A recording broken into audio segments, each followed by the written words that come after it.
नमस्कार दोस्तों, एक बार फिर स्वागत है आपका स्टडी जोन क्लासेस के यूट्यूब चैनल में। तो दोस्तों लास्ट क्लास में हमने बात की थी प्रॉपर्टीज़ ऑफ मटेरियल के प्रॉपर्टीज़ के बारे में दोस्तों अपन डिस्कस कर रहे थे।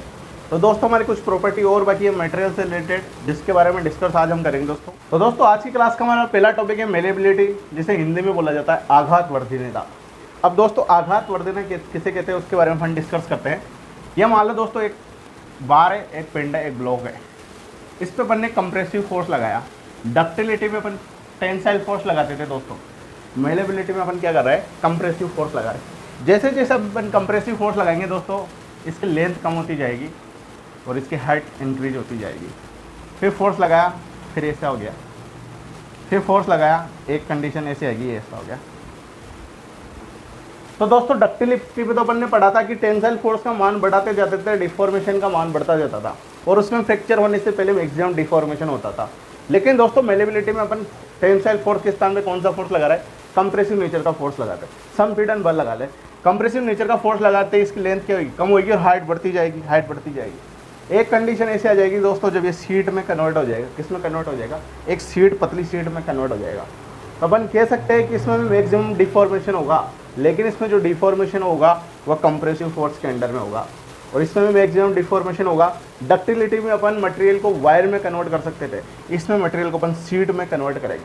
तो बात करते हैं इसके डेफिनेशन के बारे में दोस्तों। डेफिनेशन है कि more deformation but under the action of compressive force. इसमें भी मोर डिफॉर्मेशन होगा, ज़्यादा डिफॉर्मेशन होगा, लेकिन किसके अंडर में होगा, कंप्रेसिव फोर्स के अंडर में होगा। उसमें अपन मटेरियल को डिफॉर्मेशन के कारण एक वायर में कन्वर्ट कर रहे थे, यहाँ पे एक शीट में कन्वर्ट करेंगे तो इट कन्वर्ट इनटू शीट। इसमें मटेरियल को किस में कन्वर्ट किया जाता है, शीट में कन्वर्ट किया जाता है। अब बात करते हैं दोस्तों हमारी सेकंड प्रॉपर्टी, जो है ब्रिटलनेस, जिसे हिंदी में बोला जाता है दोस्तों भंगुरता। भंगुरता किसे कहते हैं उसके बारे में डिस्कस कर लो दोस्तों। अपन ने डक्टिलिटी पढ़ा था, एक मटेरियल में मैक्सिमम डिफॉर्मेशन होता था और अपन ने पढ़ा था कि टेंसाइल फोर्स लगाने पे एक मटेरियल में हल्का सा क्या हुआ, हल्का सा डिफॉर्मेशन हुआ और एक अगली स्टेप में तो क्या हो गया, ब्रेक हो गया। तो इसमें क्या होता है दोस्तों, डिफॉर्मेशन कम होता है और डक्टिलिटी में मोर डिफॉर्मेशन होता है फ्रैक्चर होने से पहले, और इसमें फ्रैक्चर होने से पहले कम डिफॉर्मेशन होता है। तो उसमें ज़बरदस्त डिफॉर्मेशन होता है, उसकी कमी क्या है, उसकी कमी क्या है कि उसमें कम डिफॉर्मेशन नहीं होता, उसमें ज़्यादा डिफॉर्मेशन होता है, और इसमें क्या है, कम डिफॉर्मेशन होता है। तो जो उसकी कमी थी वो इसका क्या बन गया, एडवांटेज बन गया। तो डक्टिलिटी की क्या है, कमी। तो एक पॉइंट ब्रिटलनेस में बात करते हैं अपन कि लैक ऑफ डक्टिलिटी, ये क्या है, डक्टिलिटी की कमी। डक्टिलिटी की कमी क्यों है, क्योंकि इसमें डिफॉर्मेशन क्या हो रहा है, कम हो रहा है। अब दोस्तों डक्टिलिटी में तो अपन फोर्स की वैल्यू बढ़ाते जाते थे, डिफॉर्मेशन बढ़ता जाता था। एक कंडीशन ऐसी आती थी कि अपन को लग जाता था कि ये मटेरियल फ्रैक्चर होने वाला है, ब्रेक होने वाला है। लेकिन ब्रिटलनेस में ऐसा नहीं लगता हमको, कभी भी मटेरियल फ्रैक्चर हो सकता है, कभी भी मटेरियल ब्रेक हो सकता है। जैसे दोस्तों इसको समझते हैं, अपने पास मान लो एक कांच है, कांच में अपन ड्रिल कर रहे हैं, होल कर रहे हैं, तो वो कभी भी होल ड्रिल नहीं कंप्लीट नहीं हो उसके पहले वो क्या हो सकता है, उसमें क्रैक आ सकता है, कांच टूट सकता है, फ्रैक्चर आ सकता है। तो उसमें कोई इंडिकेशन अपन को लगा क्या, अपन को पहले से पता लग रहा है क्या, जबकि डक्टिलिटी में अपन को पता चल रहा था कि मटेरियल फ्रैक्चर होने वाला है। तो ब्रिटलनेस में कोई इंडिकेशन नहीं होता फ्रैक्चर होने का। तो एक पॉइंट है ब्रिटलनेस में कि मटेरियल में कोई इंडिकेशन नहीं होता बिफोर फ्रैक्चर। और दोस्तों डक्टिलिटी में अपन ने पढ़ा था कि जो उसमें स्ट्रेंथ प्रोड्यूस हो रही थी वो लार्ज डिफॉर्मेशन के कारण 5% से ज़्यादा हो रही थी, स्ट्रेंथ जो प्रोड्यूस हो रही थी। और इसमें दोस्तों जो स्ट्रेंथ प्रोड्यूस होगी ब्रिटलनेस वाले मटेरियल में वो क्या होगी, 5% से कम होगी। इंपॉर्टेंट क्वेश्चन है, एग्जाम में आया हुआ है। तो ब्रिटलनेस में जो स्ट्रेंथ प्रोड्यूस होगी दोस्तों वो 5% से क्या होगी, कम होगी। तो बात होगी दोस्तों अपने मेलेबिलिटी की और ब्रिटलनेस की। अब बात करते हैं फैक्टर ऑफ सेफ्टी की। फैक्टर ऑफ सेफ्टी क्या है दोस्तों, इंपॉर्टेंट टर्म है, अच्छे से समझते हैं।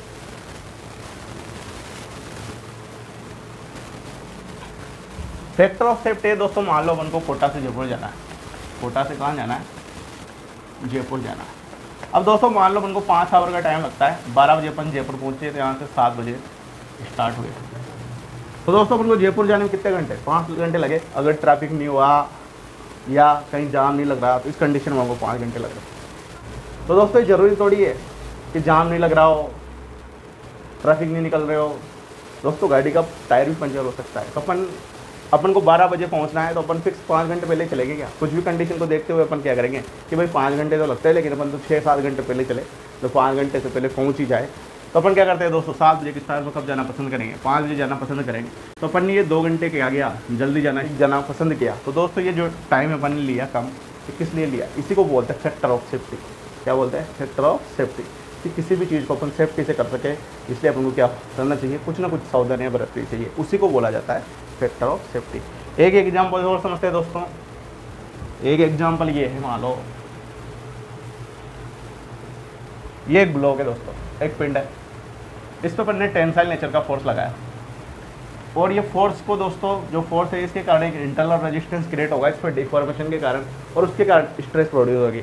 अब मान लो दोस्तों, ये जो ब्लॉक है पिंड है मैक्सिमम 100 मेगापास्कल की स्ट्रेस सहन कर सकता है। इससे ज़्यादा अगर स्ट्रेस इसमें प्रोड्यूस होगी तो मटेरियल क्या हो सकता है, ब्रेक हो सकता है। तो दोस्तों ये इसकी हाईएस्ट सहन करने की क्या होगी, स्ट्रेस होगी 100 मेगापास्कल। तो दोस्तों अपन चाहेंगे कि ये मटेरियल टूटे।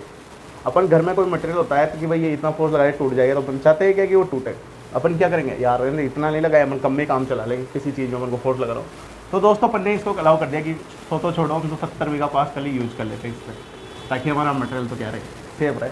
तो अपन ने जितनी इसकी स्ट्रेस थी उससे क्या कि स्ट्रेस इसमें प्रोड्यूस होने की बात की, भाई इससे ज़्यादा नहीं करेंगे अपन, ये तो मटेरियल का जाएगा, ब्रेक हो जाएगा।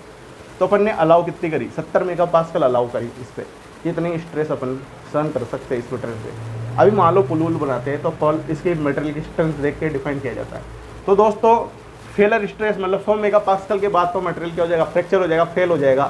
तो 100 मेगापास्कल और 70 मेगापास्कल का जो अनुपात होता है उसे बोलते हैं फैक्टर ऑफ सेफ्टी। इसे बोलते हैं फेलर स्ट्रेस और इसे बोलते हैं अलाउबल स्ट्रेस या परमिसिबल स्ट्रेस। तो फैक्टर ऑफ सेफ्टी का फॉर्मूला क्या हो गया दोस्तों, फैक्टर ऑफ सेफ्टी का फॉर्मूला हो गया फेलर स्ट्रेस मतलब मटेरियल कहाँ पे फेल हो रहा है, तो मटेरियल कहाँ पे फेल होगा 100 मेगापास्कल से ज़्यादा, और कितनी स्ट्रेस अपन अलाउ कर रहे हैं, तो कितनी स्ट्रेस अलाउ कर रहे हैं, 70 मेगापास्कल। तो इन दोनों का रेशियो क्या होता है दोस्तों, फैक्टर ऑफ सेफ्टी। इसके बाद बात करते हैं दोस्तों अपन अगली प्रॉपर्टी की, स्टिफनेस की, इसको समझते हैं। अब दोस्तों मान लो अपन ने किसी मटेरियल पे टेंसाइल फोर्स लगाया, टेंसाइल फोर्स लगाने के कारण उसमें क्या होगा, डिफॉर्मेशन होगा।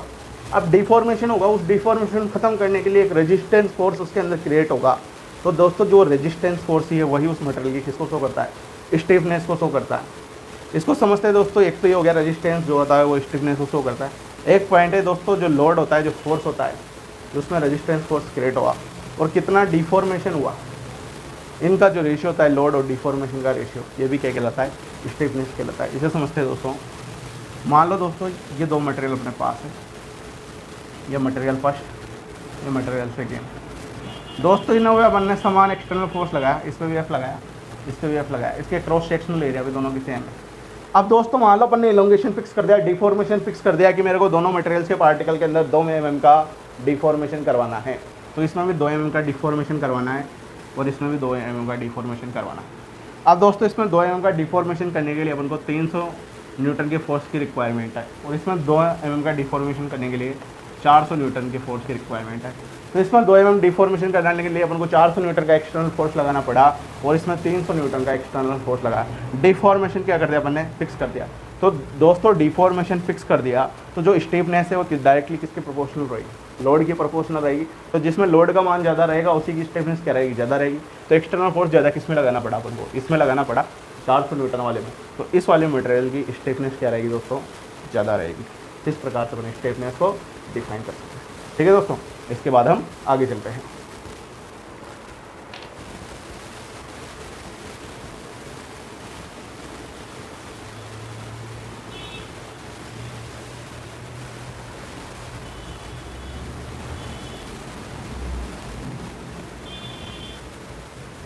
तो दोस्तों बात करते हैं अब हमारी अगली प्रॉपर्टी टफनेस के बारे में। टफनेस क्या होता है उसको समझते हैं दोस्तों। मान लो दोस्तों एक पिंड है, एक ब्लॉक है जो इलास्टिक मटेरियल का बना हुआ है। कौन सा मटेरियल इसका, इलास्टिक मटेरियल। इस पिंड में दोस्तों अपन ने क्या किया, एक एक्सटर्नल फोर्स लगाया। एक्सटर्नल फोर्स लगाने के कारण क्या होगा, इसमें डिफॉर्मेशन होगा। जैसे जैसे अपन फोर्स की वैल्यू बढ़ाते गए इसमें डिफॉर्मेशन हो गया। अब दोस्तों जैसे ही अपन एक्सटर्नल फोर्स हटाएंगे ये मटेरियल क्या होगा, इसकी ओरिजिनल पोजीशन में आएगा। तो इस मटेरियल को इसकी ओरिजिनल पोजीशन में लाने का काम कौन कर रहा है, उसको अपन समझते हैं। तो दोस्तों जैसे जैसे अपन फोर्स बढ़ाए इसमें डिफॉर्मेशन होता गया। तो जो दोस्तों जहाँ तक डिफॉर्मेशन होगा वहाँ तक इसमें एक एनर्जी स्टोर होती है, और वही एनर्जी एक्सटर्नल फोर्स हटाने पर इसको क्या लाती है, ओरिजिनल पोजीशन में लाती है। तो दोस्तों इसमें जो मैक्सिमम एनर्जी स्टोर होती है, जिसमें जिस मटेरियल में ज़्यादा मैक्सिमम एनर्जी स्टोर होगी तो उसकी टफनेस क्या होगी, ज़्यादा होगी। तो एनर्जी एब्जॉर्बिंग कैपेसिटी जो होती है मटेरियल की, उसी को जाना जाता है टफनेस के नाम से। उसी को क्या कहते हैं, टफनेस कहते हैं। तो टफनेस क्या है, किसी भी मटेरियल के अंदर मैक्सिमम एनर्जी स्टोर कैपेसिटी। ठीक है दोस्तों। अब दोस्तों बात करते हैं हमारे अगले टॉपिक ट्रू स्ट्रेस के बारे में। ट्रू स्ट्रेस क्या होता है इसको समझते हैं दोस्तों। मान लो दोस्तों एक ब्लॉक है, एक पिंड है, इस पे अपन एक्सटर्नल फोर्स लगाएंगे तो इसका एरिया क्या होता जाएगा, चेंज होता जाएगा। जैसे मटेरियल में डिफॉर्मेशन होगा इसका एरिया क्या हो जाएगा, चेंज होता जाएगा। जैसे जैसे फोर्स की वैल्यू बढ़ाते जाएंगे वैसे वैसे एरिया चेंज होता जाएगा। तो दोस्तों एरिया चेंज होता जा रहा है तो फिर अपन इस फॉर्मूले को यूज़ क्यों करते हैं, क्योंकि यहाँ तो हर बार एरिया चेंज हो रहा है। तो दोस्तों अगर अपन पर्टिकुलर टाइम पे हर अलग अलग टाइम पे एरिया निकालें फिर उसके बाद स्ट्रेस की वैल्यू निकालें तो सिग्मा टी बराबर फोर्स अपॉन एरिया कौन सा, इंस्टेंटेनियस वाला यानी पर्टिकुलर टाइम वाला। तो इसका जो रेशियो होता है फोर्स और इंस्टेंटेनियस एरिया का, इसे बोलते हैं ट्रू स्ट्रेस। अब दोस्तों ये फॉर्मूला क्यों यूज़ नहीं करते अपन फॉर्म के अंदर, ये वाला फॉर्मूला क्यों यूज़ करते, क्योंकि दोस्तों प्रैक्टिकली पर्टिकुलर टाइम पे हर टाइम पे एरिया निकालना पॉसिबल नहीं है, इसलिए अपन ये फॉर्मूला यूज़ करते हैं। और इसमें जो सिग्मा होता है इसे बोलते हैं इंजीनियरिंग स्ट्रेस। ये एक इंपॉर्टेंट रिलेशन है दोस्तों जो एग्जाम में काफ़ी बार आ चुका है, बहुत सी बार आ जाता है कि ट्रू स्ट्रेस और इंजीनियरिंग स्ट्रेस में क्या रिलेशन होता है। तो सिग्मा टी बराबर होता है सिग्मा इंटू 1 प्लस एप्सिलॉन, और एप्सिलॉन क्या है, स्ट्रेंथ। ठीक है दोस्तों, इसके बाद हम आगे चलते हैं।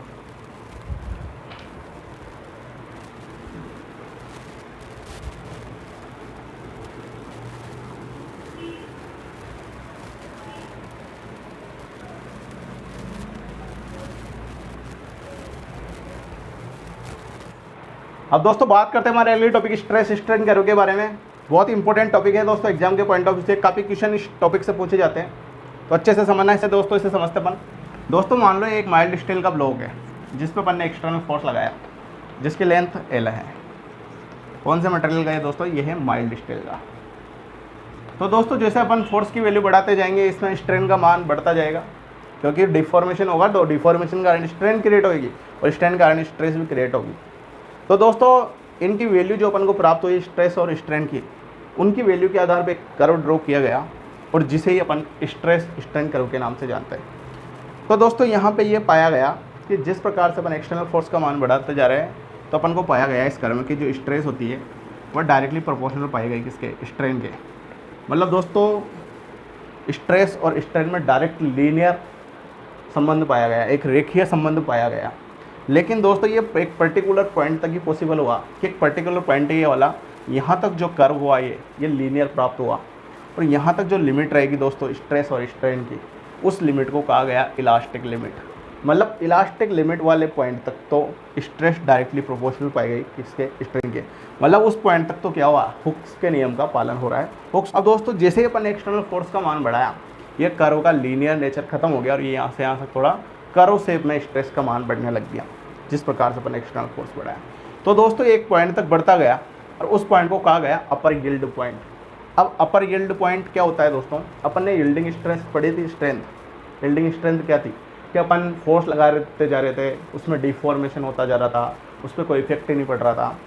तो दोस्तों जैसे अपन एलोंगेशन का मान बढ़ाएंगे स्ट्रेस का मान बढ़ा, और कहाँ तक बढ़ा, ये अपर यील्ड पॉइंट तक बढ़ा। अब दोस्तों अपर यील्ड पॉइंट पर क्या हुआ, उस मटेरियल की स्ट्रेंथ मैक्सिमम होगी, यील्डिंग स्ट्रेंथ क्या होगी, मैक्सिमम होगी। उसके बाद जैसे ही अपन फोर्स की वैल्यू बढ़ाएंगे उसमें डिफॉर्मेशन होना क्या हो जाएगा, मटेरियल फ्रैक्चर हो जाएगा, तो डिफॉर्मेशन एक साथ क्या हो जाएगा, कम हो जाएगा। तो यहाँ से डिफॉर्मेशन कम होना, एलोंगेशन तो बढ़ता गया लेकिन स्ट्रेस क्या हो जाएगी, कम हो जाएगी, क्योंकि मैक्सिमम स्ट्रेस थी, मैक्सिमम स्ट्रेस थी, इससे ज़्यादा तो बढ़ ही नहीं सकती। उसके बाद एलोंगेशन बढ़ाते गए तो स्ट्रेस तो क्या होती गई, कम होती गई। अब दोस्तों ये पाया गया कि अपन फोर्स का मान बढ़ा रहे हैं, एक्सटर्नल फोर्स का मान बढ़ा रहे हैं, लेकिन उसके कोई फ़र्क नहीं पड़ रहा कि बढ़ाते जाओ, वो तो मस्त है अपनी धुन में। तो मतलब स्ट्रेस का मान क्या हो गया, कांस्टेंट हो गया, क्योंकि उससे कोई इफेक्ट ही नहीं हो रहा। आप डिफॉर्मेशन का मान बढ़ाते जा रहे हैं, एक्सटर्नल फोर्स का मान बढ़ाते जा रहे हैं, लेकिन उससे कोई इफेक्ट नहीं पड़ रहा, कोई इफेक्ट नहीं पड़ रहा, तो उसमें स्ट्रेस क्या रहेगी, कांस्टेंट रहेगी। तो एक पॉइंट कुछ टाइम के लिए डिफॉर्मेशन बढ़ाते गए लेकिन फिर भी स्ट्रेस क्या है, कांस्टेंट रही। और जिस पॉइंट से स्ट्रेस कांस्टेंट होना स्टार्ट होगी उस पॉइंट को बोलते हैं लोअर यील्ड पॉइंट। तो मैक्सिमम जहाँ पे स्ट्रेस रहेगी उसे तो बोलेंगे अपर यील्ड पॉइंट, और जहाँ पे स्ट्रेस कांस्टेंट होना स्टार्ट होगी उसे बोलेंगे लोअर यील्ड पॉइंट। और दोस्तों एक्चुअली इस कर्व में ये पाया गया कि जो लीनियर नेचर होता है इस कर्व का, ये इस पॉइंट तक नहीं रहता, इसके पहले ही खत्म हो जाता है, ये माना गया। तो इसके पहले खत्म हो जाता है, यानी यहाँ तक ही होता है ये लीनियर। ये तो यहाँ से यहाँ तक तो उन्होंने हल्का सा कर्व है तो उसको लीनियर माना, लेकिन एक्चुअल में होता कहाँ तक है, यहाँ तक ही होता है। और इस पॉइंट को बोलते हैं प्रोपोर्शनल पॉइंट, यानी समानुपाती बिंदु। और यहाँ तक जो लिमिट रहेगी स्ट्रेस स्ट्रेन की उसे बोलेंगे प्रोपोर्शनल लिमिट। ठीक है दोस्तों। अब दोस्तों यहाँ तक तो स्ट्रेस क्या है, कांस्टेंट है, मतलब अपन डिफॉर्मेशन बढ़ा रहे हैं फिर भी स्ट्रेस क्या है, कांस्टेंट है। अब दोस्तों जैसे ही अपन एक्सटर्नल फोर्स की मान बढ़ाए कुछ समय बाद डिफॉर्मेशन बढ़ेगा और उसी के साथ कर्व शेप के साथ क्या हुआ, स्ट्रेस का मान बढ़ना स्टार्ट हो गया पैराबोलिक फॉर्म में, और एक पॉइंट तक ये बढ़ा, यहाँ पर आके क्या हुआ, स्ट्रेस अपन को मैक्सिमम प्राप्त हो गई। इसके बाद अपन ने दोस्तों एक्सटर्नल फोर्स का मान अगर और बढ़ाया तो मटेरियल में क्या होगा, डिफॉर्मेशन होना अचानक बंद होकर मटेरियल ब्रेक हो जाएगा। तो दोस्तों जैसे जैसे अपन एक्सटर्नल फोर्स का मान बढ़ाते जाएंगे जो रेजिस्टेंस फोर्स है वो कमज़ोर होता जाएगा, नहीं होता जाएगा, होता जाएगा, क्योंकि क्रॉस सेक्शनल एरिया रिड्यूस होता जा रहा है, तो रेजिस्टेंस फोर्स कमज़ोर होता जाएगा। तो दोस्तों कुछ समय तक तो स्ट्रेस क्या होती जाएगी, कम होती जाएगी, क्योंकि रेजिस्टेंस फोर्स कमज़ोर हो गया। और एक ऐसी कंडीशन आएगी अपन ने एक्सटर्नल फोर्स का मान बढ़ाया और मटेरियल की जगह ब्रेक हो जाएगा, फ्रैक्चर हो जाएगा, तो एक पॉइंट पे जाके यहाँ पे क्या हो गया, मटेरियल ब्रेक हो गया, टूट गया, तो इस पॉइंट को बोलेंगे अपन फ्रैक्चर पॉइंट, यानी फ्रैक्चर पॉइंट पे मटेरियल क्या हो गया, ब्रेक हो गया।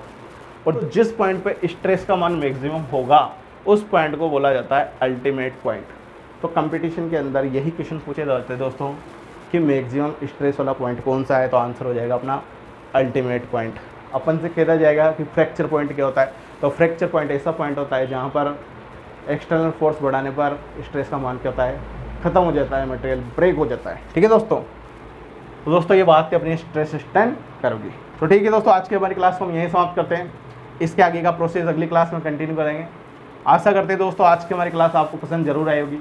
फिर भी अगर कहीं ना कहीं कोई कन्फ्यूज़न हो तो आप कमेंट बॉक्स में ज़रूर टाइप करो, हम आपकी समस्या का समाधान करने की ज़रूर कोशिश करेंगे।